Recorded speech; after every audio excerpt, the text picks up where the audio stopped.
জানি অকারণ, আজও তুমি প্রয়োজন। গানটা শুনেছেন নিশ্চয়ই। এই গানটার মতো আমাদের জীবনেও এরকম তুমি বড় প্রয়োজন। এই তুমি পরিপূর্ণতা পায় সঠিক মানুষের কাছে। আর এই সঠিক মানুষ কিভাবে কখন আপনার সামনে চলে আসতে পারে তার একটা বিবরণের জন্য আজ আপনাকে এই গল্পটি শুনতেই হবে। তো আর কথা বাড়াচ্ছি না, শুরু করছি আজকের বিশেষ নিবেদন, দেবলীনার লেখা তুমি।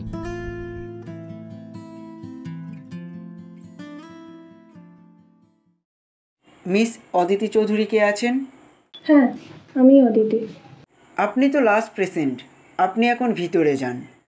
ধন্যবাদ। এই বলে অদিতি একটা ঘরে ঢুকল। বাইরের এত ভ্যাপসা গরমে এতক্ষণ থাকার পর ঘরে ঢুকে এসির হাওয়াটাতে যেন সে প্রাণ ফিরে পেল। ঘরে ঢুকেই যাকে দেখতে পেল, সাদা শার্ট এবং নীল জিন্স পরা ব্যক্তি হলেন ডক্টর অনির্বাণ সেনগুপ্ত, এই শহরের সব থেকে বড় সাইকোলজিস্ট। এই দীর্ঘ 3 বছর ধরে নিজের সাথে নিজের যে লড়াই, তার একটা নিষ্পত্তি হবে আজ। হঠাৎ একটা শব্দে হুঁশ ফিরল অদিতির। বাইরে খুব গরম পড়েছে, তাই না? এই মুষলধারে বৃষ্টি হলে গরমটা একটু হলেও কাটবে, কি বলুন? কি হলো ম্যাডাম, চুপ করে আছেন যে? না না, তেমন নয়। হ্যাঁ, আপনি ঠিকই বলেছেন। যা ভ্যাপসা গরম পড়েছে, এর মধ্যে যদি একটু মুষলধারে বৃষ্টি হতো তাহলে সত্যিই গরমটা কমতো। মুখে এই কথাটা বললেও মনে মনে একটু বিরক্তই হলো অদিতি। হঠাৎ করে এই রকম ডাক্তারের কাছ থেকে এমন একটা কথা সে আশা করেনি। কি হলো, আবার চুপ হয়ে গেলেন যে? বেশ, প্রকৃতি আর মানুষের মন প্রায় একই, জানেন? এই যে এত গরম, তার জন্য জল বাষ্প হয়ে আকাশে মেঘ হয়ে সেই মেঘ আবার পৃথিবীর কোলে বৃষ্টি নামিয়ে তাকে ঠান্ডা করছে। আমাদের মনটাও দেখুন ঠিক তাই। এই যে এত রাগ, কষ্ট, এগুলো আমাদের মনের মধ্যে জমা হয়। ঠিকঠাক মানুষের সামনে সেগুলো কান্না হয়ে ঝরে মনটাকে শান্ত করে দেয়। তাতে অনেক কষ্টও কমে যায়, মনটাও হালকা হয়। তাহলে আপনিও আপনার মনটাকে হালকা করে ফেলুন। কতদিন আর এইভাবে এত কষ্ট বয়ে বেড়াবেন? অবাক হয়ে যায় অদিতি। মাত্র কয়েক মিনিটের মধ্যে মানুষটাকে নিয়ে ভাবনা চিন্তার এত পরিবর্তন হবে ভাবেনি তো। এবার সে নিজে কিছু একটা বলতে যাবে, কিন্তু তার আগেই বহু বছরের জমা কষ্টগুলো কান্না হয়ে যেন বেরিয়ে আসতে চাইছে। মুহূর্তের মধ্যেই কাজল কালো চোখ দুটো জলে ভেসে গেল। অনির্বাণের আর কিছুই বুঝতে বাকি রইল না। জলের গ্লাসটা এগিয়ে দিল অদিতির দিকে, তারপর একটা হালকা করে মিউজিক চালিয়ে দিল। আশা করছি এবার আপনি একটু ফ্রি হতে পারবেন।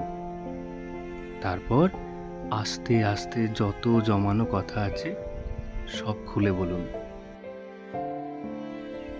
5 মিনিট পর অদিতি একটু ধাতস্থ হয়ে তারপর আস্তে আস্তে বলতে শুরু করলো।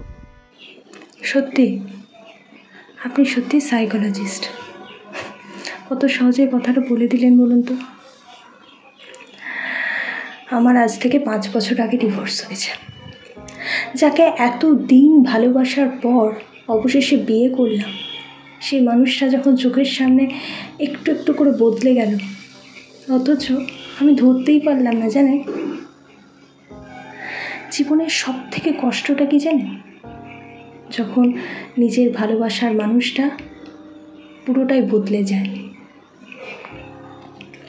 এক প্রকার জোর করে আমি ওকে বিয়ে করেছিলাম। মা বাবা চায়নি যে আমি ওকে বিয়ে করি।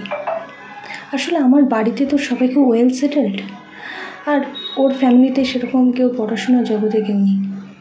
গ্রামের বাড়ি, চাষবাস নিয়েই সবাই থাকে। রাতুলও খুব বড় একটা চাকরি বাকরি করতো না, কিন্তু আমি মনে করেছিলাম যে আমি তো কোনো টাকাকে বিয়ে করব না, আমি যাকে বিয়ে করব সে আমার মনের মানুষ হবে, এটুকুই আমার চাওয়া পাওয়া ছিল। সেটাই চেয়েছিলাম, পেয়েও ছিলাম, কিন্তু সব কিছু পেয়েও জানে হারিয়ে ফেললাম। মা বাবা চায়নি আমি বিয়ে করি। যখন বিয়েটা সব কিছু ঠিকঠাক হলো, তার আগে থেকেই আমার সাথে ওরা কথা বলা বন্ধ করে দিয়েছে।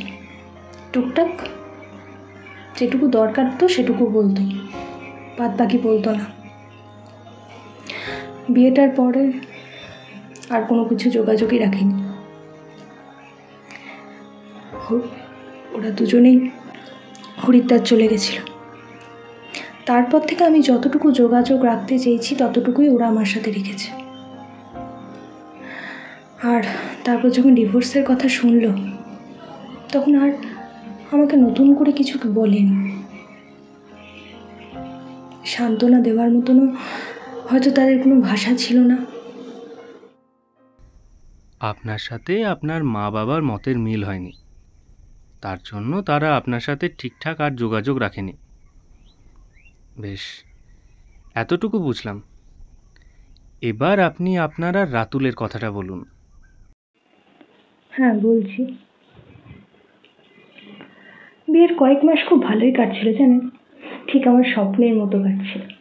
যেমনটা আমি চেয়েছিলাম ঠিক তেমনটাই কাটছিল।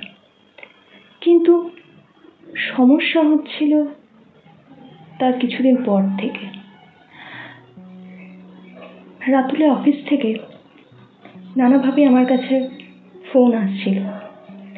ওর নাকি কার সাথে কি সম্পর্ক হয়েছে, বিভিন্ন বিষয়। আমি প্রথমটা বিশ্বাস করিনি। আসলে বাইরের লোকের কথায় আমি তো এতদিনের আমার চেনা মানুষটাকে অবিশ্বাস করতে পারবো না, না? তার কিছুদিন পরে আমার কাছে একটা ভিডিও ক্লিপিংস এলো। আমি সেটাকেও যাচাই না করে বিশ্বাস করতে পারি। যখন যাচাই করলাম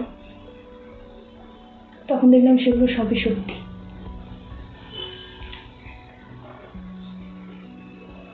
তার কিছুদিন আগেই ও অফিস ট্যুরের নাম করে দীঘা গেছিল, কিন্তু সত্যিটা হলো সেটা ওর অফিস ট্যুর ছিল না, সেটা ওদের নিজেদের পার্সোনাল ট্যুর ছিল। প্রথমটা থেকে এখন যা যা হয়েছে, আমার এই মিথ্যে স্বপ্নগুলো সব ভেঙে চুরমার হয়ে গেল।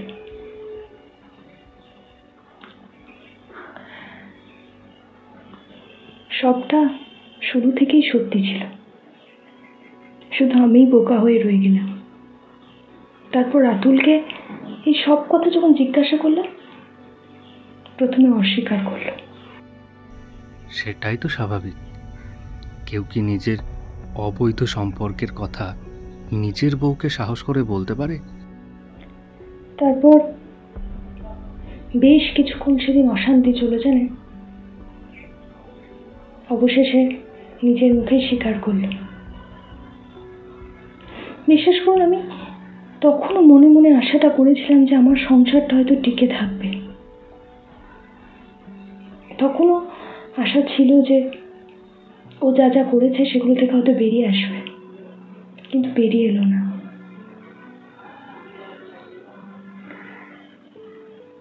তারপর আমায় বলল যে ভালোই হয়েছে, প্রতিদিন স্বামীর নাটক করতে করতে নাকি ক্লান্ত হয়ে গেছে। তারপর আর কি, সেই সব অপমান মুখ বুজে সহ্য করে সেই রাতে ফ্ল্যাট থেকে বেরিয়ে এলাম। তারপর থেকে একটাবার ফোন করেনি জানেন। আমি কোথায় গেলাম, কি করলাম, কেমন আছি, কিচ্ছু জানাইনি, একবারও জানতে চাইনি। আগে যে মানুষটা আমাকে দেখবার জন্য আকুল হয়ে দাঁড়িয়ে থাকতো, আমার সাথে একটা মিনিট কথা না বলে যে থাকতে পারতো না, সেই মানুষটা আজ আমার আর একটাও খোঁজ নেয় না। শেষবার দেখা হয়েছিল যেদিন আমাদের ডিভোর্স হয়েছিল। সেদিন তার অন্যরকম চাম। প্রথম দিনের রাতুল যেদিনকে আমি দেখেছিলাম, যে চোখে আমার জন্য ভালো লাগা ভালোবাসা ছিল, শেষ যেদিন দেখলাম সেদিন শুধুই ঘৃণা ছিল। কাকে বিশ্বাস করবো বলুন তো, যে মানুষটাকে আমি ভালোবেসেছিলাম সম্পর্ক শুরুতে, নাকি যে মানুষটা আমার সামনে দাঁড়িয়েছিল সম্পর্কটা শেষ হওয়ার সময়? গ্রামের যে সহজ সরল ছেলেটাকে আমি ভালোবেসেছিলাম, শহরের চাকচিক্য সেটাকে এতটা বদলে ফেলবে এটা আমি বুঝতে পারিনি, জানেন। মা, বাবা, স্বামী, এনারা ছাড়া আপনার জীবনে আর কেউ নেই? মানে কোনো আত্মীয় স্বজন বা বন্ধু? কেউ নেই। মা বাবার সাথে যতটুকু যোগাযোগ ততটুকু আছে। আর বলছেন আত্মীয় স্বজন, তারা কোনোদিন আপনার দুঃখের সময় থাকবে? তারা সকল সময় আপনার সুখের সঙ্গী হবে। দুঃখের সঙ্গী কেউ হয়? কেউ হয় না। আর রইল বাকি বন্ধু বান্ধব, তাদেরও তো নিজেদের আলাদা জগৎ আছে। কেই বা শুনবে আমার এতগুলো কথা? কার এত সময় আছে বলতে পারেন? সময়, ধৈর্য, এগুলো কারোর আর নেই। সবাই নিজেদের জীবনে যথেষ্ট ব্যস্ত। শুধু আমি এই একাকিত্বকে এই 5 বছর ধরে বয়ে নিয়ে যাচ্ছি। আর পারি না, জানেন।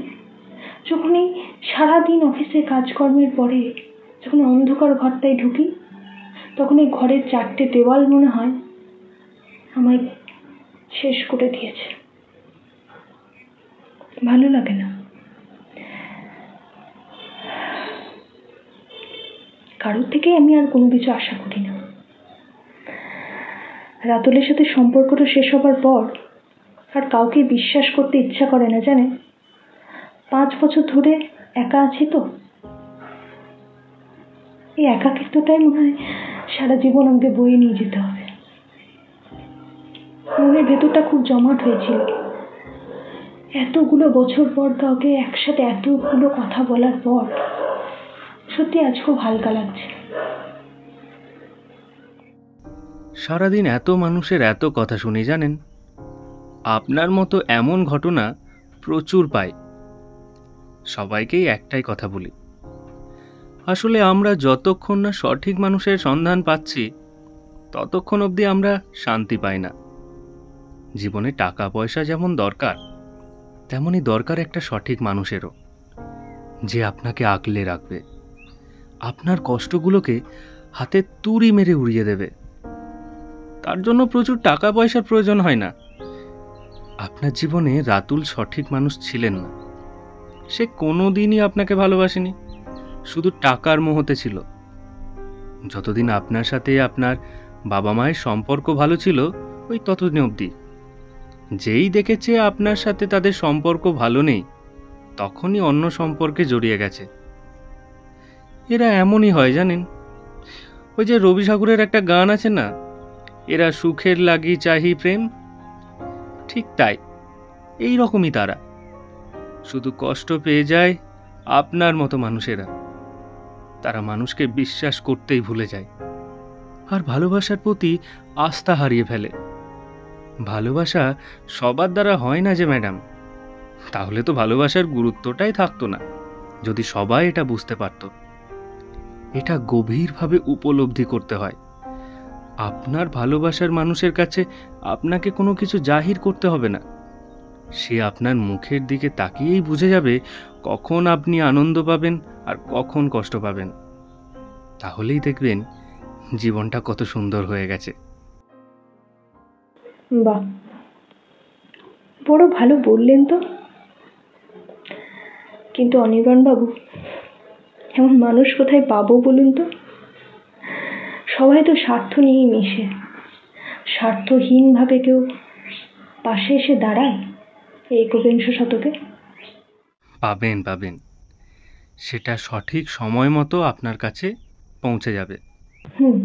তাহলে দেখাই যাক পাই কি না। এই যা, অনেক দেরি হয়ে গেল দেখলেন তো। আমি বরঞ্চ উঠি এখন। সেই দুপুরবেলা বাড়ি থেকে বেরিয়েছিলাম, বিকেল হয়ে গেল। তাহলে আসছি। ঠিক আছে, আসুন। অদিতি চলে যেতেই অনির্বাণের যেন অদিতির কথাগুলোই বারবার কানে ভাসছিল। এত মানুষের সাথে প্রতিদিন কথা বলে, কই কারোর জন্য তো এমন হয়নি এতগুলো বছরে। অদিতির কাজল কালো চোখে অদ্ভুত একটা ভাষা লুকিয়ে আছে। এদিকে বাইরে ততক্ষণে মুষলধারে বৃষ্টি শুরু হয়েছে। অদিতি এতক্ষণ এসি ঘরে থাকার জন্য বুঝতে পারেনি, কিন্তু বাইরে বেরিয়েই এই অবস্থা দেখে দাঁড়িয়ে পড়ে। হঠাৎ করে একটা কথা তার কানে ভেসে উঠল, দেখেছেন বাইরের আকাশটাও আজকে আপনার মতো কেমন নিজেকে হালকা করে দিল। অনির্বাণের দিকে অদিতি এবার তাকালো এবং স্মিত হাসল। যা বলেছে, এই আকাশটার সাথে আমার মনটা সত্যিই বড় মিল আছে। কেমন দেখুন, এই 2 ঘন্টা বৃষ্টির পরে আকাশটা কেমন ঝকঝকে হয়ে গেছে। এই বাইরের আলোয় দুজনে দুজনের দিকে তাকালো। ভেতরে একটু অন্ধকার থাকায় কেউই কাউকে সেভাবে দেখেনি। অবশেষে দেখা হলো। তবে অদিতি আবার বলে উঠল, কিন্তু দুপুরে রিসেপশনে যে ছেলেটিকে দেখেছিলাম তাকে তো আর দেখছি না। সে কোথায় গেছে? আসলে তার প্রিয় মানুষের আজ জন্মদিন, তাই একটু তাড়াতাড়ি বেরিয়েছে। বৃষ্টিটাও থেমে গেছে, সামনেই তো একটা ক্যাফে। আপনার যদি কোনো অসুবিধা না থাকে তাহলে আমার সাথে যেতে পারেন। যাবেন? না, অসুবিধে থাকবে না, আমি রাজি আছি, চলুন। এই প্রথম গাড়িতে পাশাপাশি বসলো অদিতি আর অনির্বাণ। দুজনেই যথেষ্ট অপ্রস্তুত, কিন্তু তারা বিরক্ত নয়। আসলে এই কয়েক ঘন্টায় দুজনের মধ্যে একটা ভালো লাগা তৈরি হয়ে গেছে। এই তো আমরা চলে এসেছি, ভিতরে আসুন। হ্যাঁ, চলুন। আচ্ছা, কি খাবেন বলুন? আপনার যা ইচ্ছা। আমি এমনিতেও এইদিকে এই ক্যাফেটায় এই প্রথমবার এলাম, তাই আমি জানি না এখানের খাবার কেমন হবে। আপনি আগেও নিশ্চয়ই এসেছেন, তাই আপনি যেটা অর্ডার করবেন আমি সেটাই খাবো। আচ্ছা, আপনি ননভেজ তো? চিকেন খান? কফি আর চিকেন স্যান্ডউইচ অর্ডার করি তাহলে? হ্যাঁ, তাই করুন। আমি চিকেন স্যান্ডউইচ খেতে বেশ বড়ই ভালোবাসি। এই যে ভাই, 2 কফি আর চিকেন স্যান্ডউইচ দেবেন। If you don't mind Anirban বাবু, আপনার বাড়িতে কে কে আছে সেটা জানতে পারি? এসব কথা বলতেই পারি, যদি অনির্বাণ বাবুটা থেকে শুধু অনির্বাণ হয়, আর এই আপনি থেকে যদি তুমি হয়। বেশ, তাহলে তাই হোক অনির্বাণ। এবার নিশ্চয়ই তোমার আর এগুলো বলতে কোনো অসুবিধা নেই? না,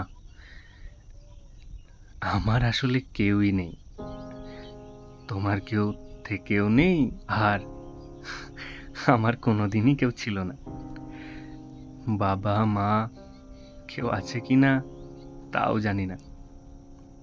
অনাথ আশ্রমে মানুষ হয়েছি তো, তারপর সেখান থেকেই কোনো রকমে অন্যের সাহায্য নিয়েই এই জায়গায় এসেছি।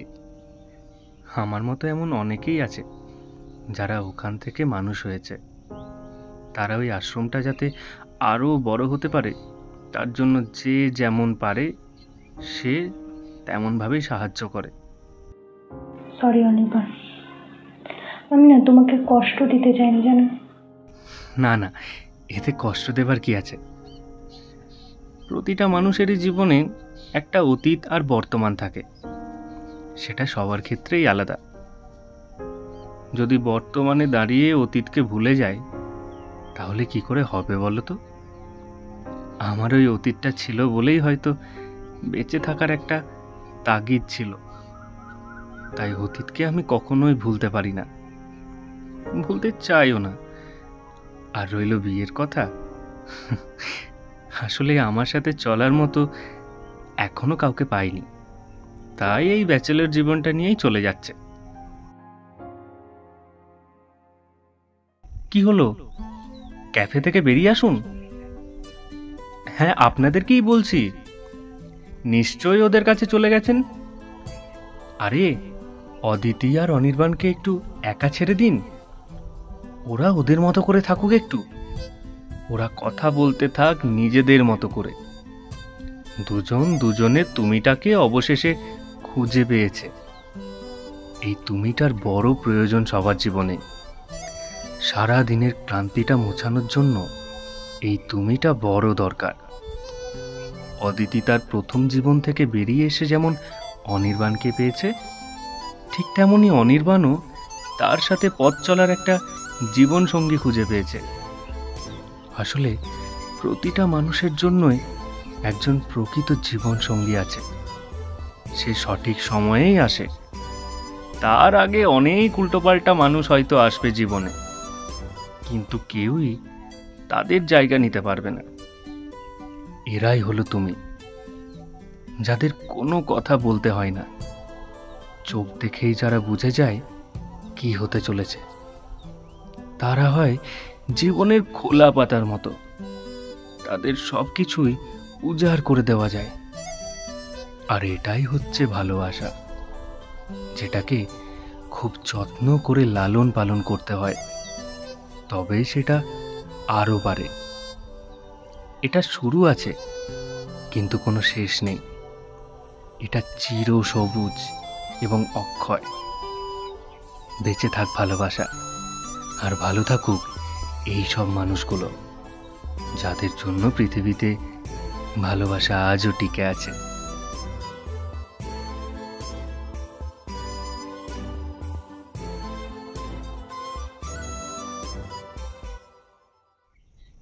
এই দেখেছো, কথা বলতে বলতে স্যান্ডউইচ আর কফিটা ঠান্ডা হয়ে গেল।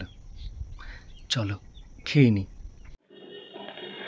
দেখো অনির্বাণ, অনাথ হওয়াটা কিন্তু কোনো অপরাধের নয়, তাই না?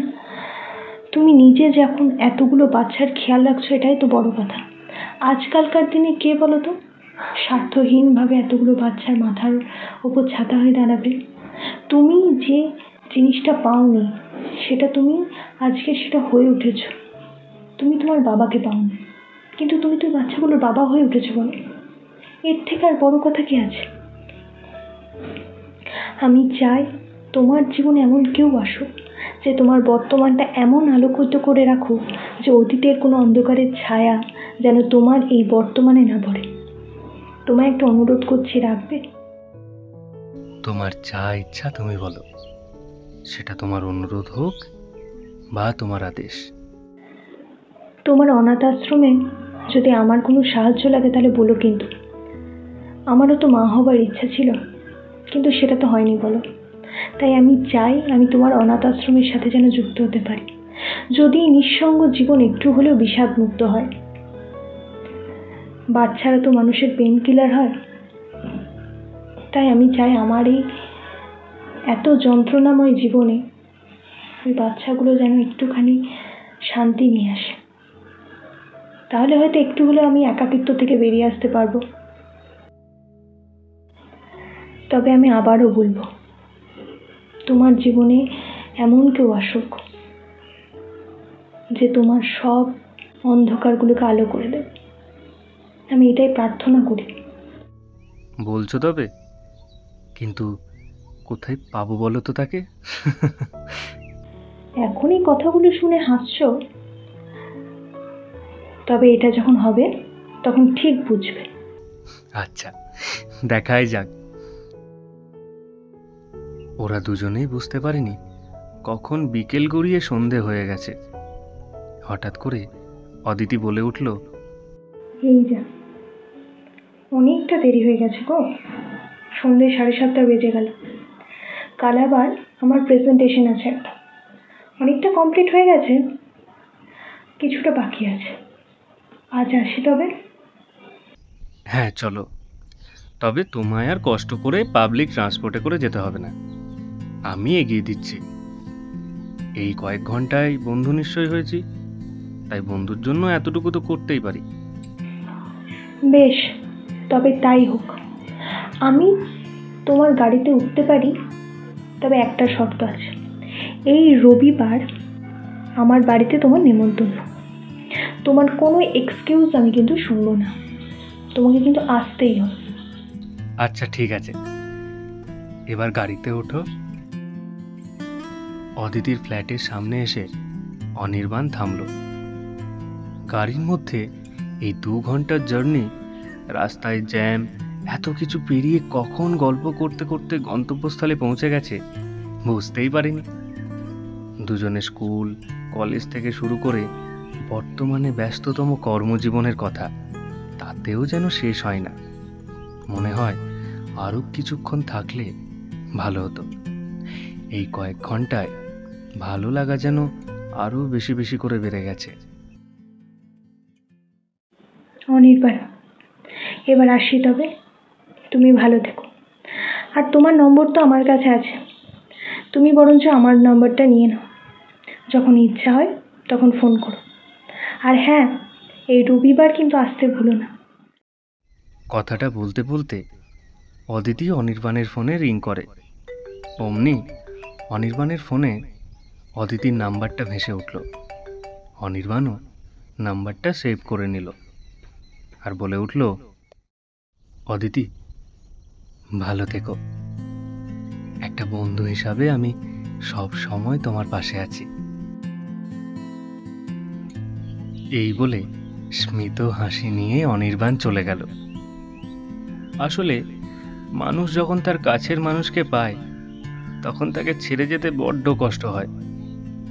নিজেদের অজান্তেই কখন যে অদিতি আর অনির্বাণ নিজেদের এত কাছাকাছি চলে এসেছে, এই কয়েক ঘন্টার আলাপে দুজন দুজনকে ছেড়ে যেতে ব্যাপক কষ্ট অনুভব করছে। অদিতিও অন্ধকার ফ্ল্যাটে এসে আবারও বিষণ্ণ হয়ে গেল, কারণ অনির্বাণের সাথে আলাপ হওয়ার পর থেকে ও ভুলেই গেছিল যে ফ্ল্যাটে এসে তার আবার এতটা একা লাগতে পারে। ওদিকে অনির্বাণও নিজের বাড়ি ফিরে গিয়ে প্রতিটা মুহূর্তে অদিতির অস্তিত্ব অনুভব করতে লাগলো। দুজনেই অদ্ভুত এক অমোঘ টানে জড়িয়ে পড়েছে। এর মধ্যে কেটে গেছে 3টে বছর। আজ অনির্বাণ আর অদিতির রেজিস্ট্রি ম্যারেজ। ডাক্তার আর পেশেন্ট থেকে শুরু হওয়া সম্পর্কটা বন্ধুত্বের মাধ্যমে আজ স্বীকৃতি পেতে চলেছে। তবে এই 3টে বছরে দুজনের জীবনে যা ভাঙা গড়া ছিল সবটাই দুজন মিলে দুজনের জীবনকে গড়ে দিয়েছে।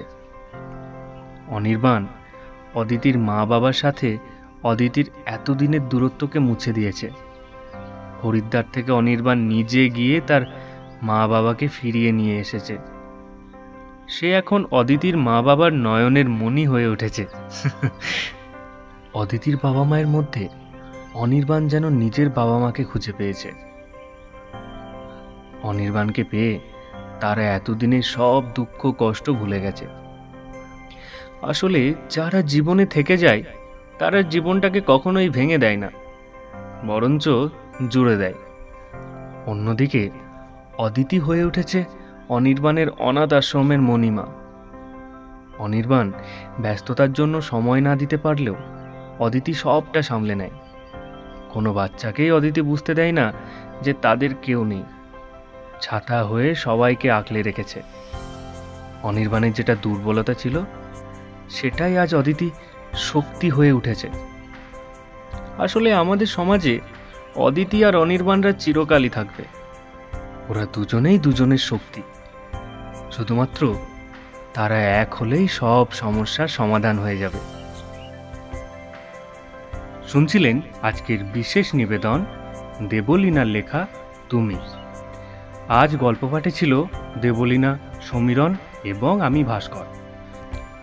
পোস্টার ডিজাইন, ধ্বনি পরিকল্পনা এবং গল্পের সমগ্র পরিচালনায় আমি ভাস্কর। আমাদের আজকের এই গল্পটি ভালো লাগলে লাইক, কমেন্ট এবং শেয়ার করতে অবশ্যই ভুলবেন না। আর নতুন নতুন গল্পের আপডেট পাওয়ার জন্য এখনই সাবস্ক্রাইব করুন আমাদের ভয়েস টু টেলস ইউটিউব চ্যানেলটিকে। সবাই ভালো থাকবেন, সুস্থ থাকবেন।